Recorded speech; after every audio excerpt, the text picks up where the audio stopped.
If your life feels comfortable but hollow, this means you're not done yet. I'm a psychologist. This is Free Will Transmission. And let's dig a bit deeper into that whole subject. You've got a job, you've got paycheck, you've got comfort.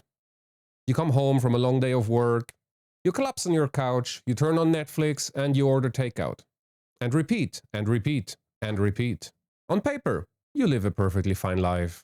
You got a regular income, you got comfort, you got money to splurge on takeout, on Netflix, maybe some nice holidays, maybe some new smartphone every 2 years. But there is this voice nagging in the back of your head. Is this what you went to school for? What your ambition, your intellect, your effort amounted to? Is that really all there is to achieve? Are you done yet? Many of us feel like no matter what decision we take, we're going nowhere. We're kind of trapped in this loop. It might not be uncomfortable. You might get some comforts, but you sacrifice a lot of time to keep up this loop, to keep up this status quo. And this voice in the back of your head, this feeling that something is not perfect yet, something's not right yet, this can't be it, there has to be more to it, that you have not arrived yet, where your journey is supposed to go. In psychology, we have a word for this kind of life that you're craving. We call it eudaimonic well-being. It's when you're looking, when you're striving for an environment that provides meaning, that provides purpose, that allows you to grow as a person in your skills, achieve mastery, and connect to other people that are like-minded, that form your environment. But it also means that that can't be all. Just chasing fleeting pleasures can't be all there is to life. Because you kind of already have access to the pleasures, but you still feel there's got to be more. Psychological research actually shows that striving for this eudaimonic well-being, perhaps even achieving this eudaimonic well-being, provides much deeper and sustaining meaning than just chasing comfort. So if you have this feeling of having comfort but still feeling hollow, it's your brain, it's that voice in the back of your head telling you that you're not done yet. And one key aspect of this comfort well-being trade-off is the fact that most of your environment is shaped by your free will. And free will means the decisions you take. What do you do and what do you avoid? What do you accept and what do you try to change? What do you ignore and what do you obsess over? It's all choices that we have to make, consciously or subconsciously. It's those choices that shape our reality. It's those choices that shape your reality. But we're now getting back to this initial issue. You make choices, you try to change, but it seems that you're not going anywhere. It seems that you're kind of getting stuck in that loop, right? You're not moving, even though you're making an effort. So why is that? Because it's you versus the machine. Because your free will is under attack. The world as you perceive it is filtered. It's filtered by algorithms. It's filtered by corporations that would like to shape your behavior in their interest, to make purchase decisions that are good for their bottom line. This is done by corporations. This is done by politics to vote in their favor, to agree to their agendas, to agree to their regulations. Whatever choice you're making, you're being nudged from multiple sources at the same time. Look at the news, for example. There are barely any objective news anymore. They're either left-wing or right-wing. There's barely anything in the middle, if at all. Because everywhere you look, there is polarization. It's Team A versus Team B. It's left versus right. It's pro versus anti. You're being put into pre-made molds with pre-made teams and pre-made enemies. So you don't even need to form your own opinion anymore. You just have to accept, consume, and regurgitate what you're being told. This is the ideal world for many corporations, for many political parties. And it's a very, very, very, very old game we're playing. It's divide and conquer. Because as long as people are busy fighting each other, in the background, they can do whatever they want. Put out regulation, start wars, increase taxes. As long as you're busy hating on some probably inexistent enemy that some company, some political party, or whomever has created, you're busy being distracted. So the key question here is, have you really internalized your own values based on your own decision, on the information you have gathered and verified on a topic? Or are you just internalizing somebody's marketing campaign, somebody's political agenda, that at the end of the day might not even benefit you? It's a kind of simple psychological trick that is used on people. It's called the mere exposure effect.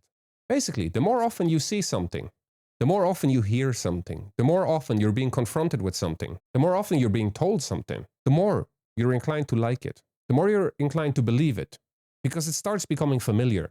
The dangerous part is, this even works if the first time you hear it, you think that's complete BS. You don't believe it, you think that's wrong, it's very much against your own opinion or against your values.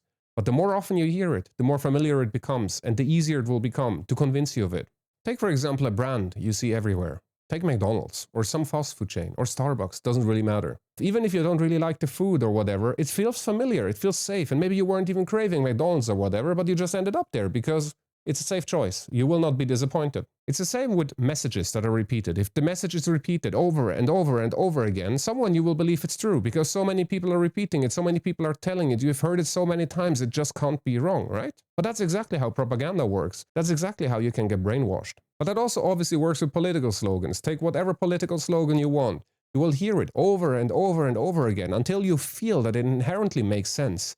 Even if the first couple of times you heard it, it felt like a lie, it felt wrong.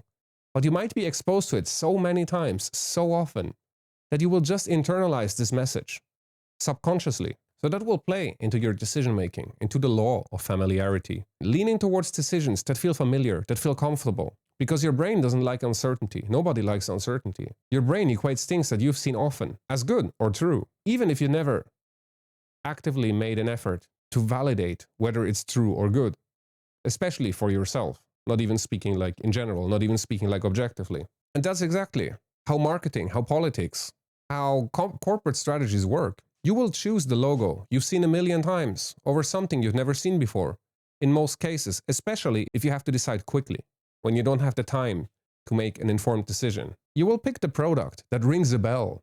You will vote for the candidate that you've seen on a million billboards.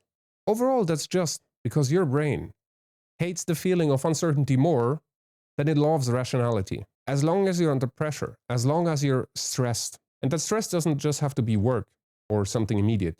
It can be stress out of uncertainty, out of fear of losing your job, out of the state of the world or whatever. But if you're stressed and you don't have the mental capacity or will to make an informed decision, you will lean towards the things that you've been exposed to countless times, regardless of whether they're good and regardless of whether they're true, especially for yourself. Now, on top of that, there are some inherent flaws to our brains, some biases we work with, some heuristic analysis we work with. For example, there are tons of them out there, but some of the prominent examples here are confirmation bias. It means that you will go out and search information that confirms the opinion you already have, and it will help you attack contradicting opinions even more. So whatever you believe in will feel more and more obviously right. Now, if you combine that with mere exposure, with being bombarded with opinions that aren't your own, you will get into a very, very vicious circle of confirming something as your personal truth that was never yours to begin with. Think about it. You might technically be internalizing a marketing strategy as your personal opinion. That doesn't just sound creepy. That sounds like dystopia.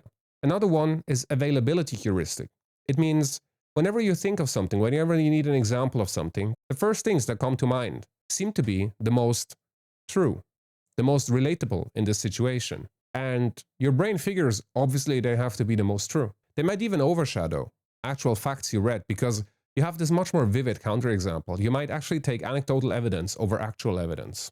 And if you combine that with being exposed to ads, being exposed to biases, those things will be very vivid. If you watch a news outlet that has a specific coloring and will show you one specific thing, this is probably an example that will come to mind because you've just recently seen it. And it will seem like the obvious truth. And you will think, because it's the obvious truth, that it's common. You will assume that everybody else thinks that way, or most people think that way. You will usually assume yourself to be in the majority of opinions, right? So it's an example of how one shocking news story can overshadow the actual statistics, or one obvious news story can overshadow something much more important. Take a recent example. You hear about the daycare centers. It's all over the internet. Everybody is outraged. Pro or contra, for and against, and they're attacking each other. They're calling each other names and whatever. And while they're busy doing that, nobody talks anymore about the Epstein files that were poorly censored and you could just copy-paste the actual names out of it. It just kind of disappeared from the news cycle. And that's how people will forget how those biases are actively used against you. Another very common bias is anchoring. It basically means that they take a number or an idea as a reference point. For example, sales prices. I'm telling you, this microphone is $100. If you go to a store, you find it for $200, it seems expensive. If you go to another store, you find it for $80, you think you might be in for a bargain. But the truth is, perhaps it only cost 50 to begin with, and you've been messed with. But this also extends to polls. When you see some poll on the news, again, the news might be colored, the news might be showing you biased information, might be showing you polls on exponential scales, so the graphs and the difference might look a lot higher than it actually is. While the numbers are technically not wrong, it's really a shady way to display the data, right? But you might not even pay attention to that. That's something most people might not even know about. It looks like a much bigger difference than it actually is. And this will kind of set an anchor. So next time you see another statistic and it looks very different because it's on a regular scale, the curves kind of show the same data, but they're much closer to each other, you might not believe the statistic because you've just been anchored with something that might have had shady intent and might have been over-exaggerated to make a point.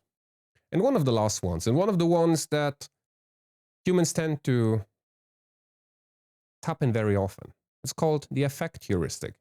It means that if something makes you feel a strong emotion, like fear, anger, or pride, you will much more likely be perceived as true than something you don't feel that strongly about.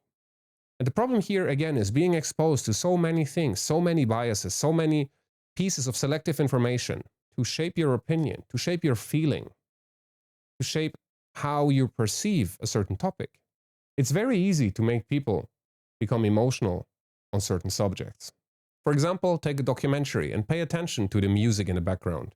The music will tell you how you're supposed to feel. This works in TV, this works in documentaries, but perhaps they're showing something. If the music is sad, you might feel compassion. You might feel that this is something that's bad and that should be changed and that we should make an effort to prevent from happening again in the future. But that's really just framing.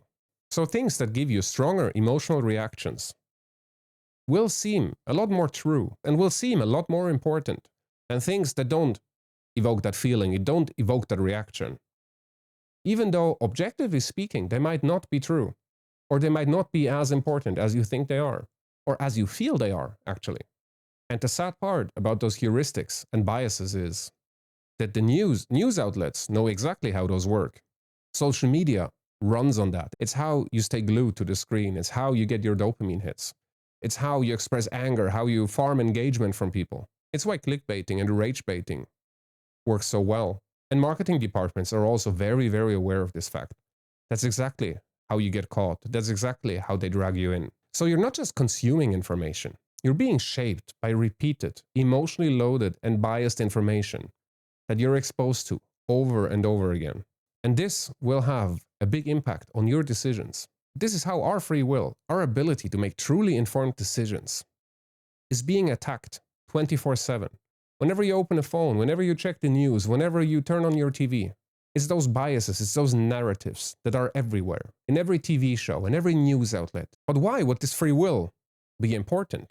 Apart from making the decisions that you're actually looking for, it's all about self-determination. And self-determination theory stating that you will need autonomy, competence, and relatedness to find your meaning, to achieve motivation, and to walk that path towards well-being and eudaimonic well-being that you're kind of yearning for, that you feel is missing. But the modern environment really discourages self-determination, discourages free will. Algorithms just feed you what keeps you scrolling, just feed you whatever outrages you, whatever emotionally connects with you, whatever emotionally triggers you. So you keep scrolling in anger, in amusement, in disgust, in whatever, but just keep scrolling. It's very good for engagement. It's very good for advertisers. Everything is polarized. Everything offers relatedness, but only if you choose a side.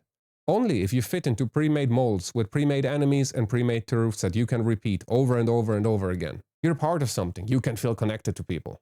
But just as long as you're willing to play that game. And last but not least, this fake sense of competence.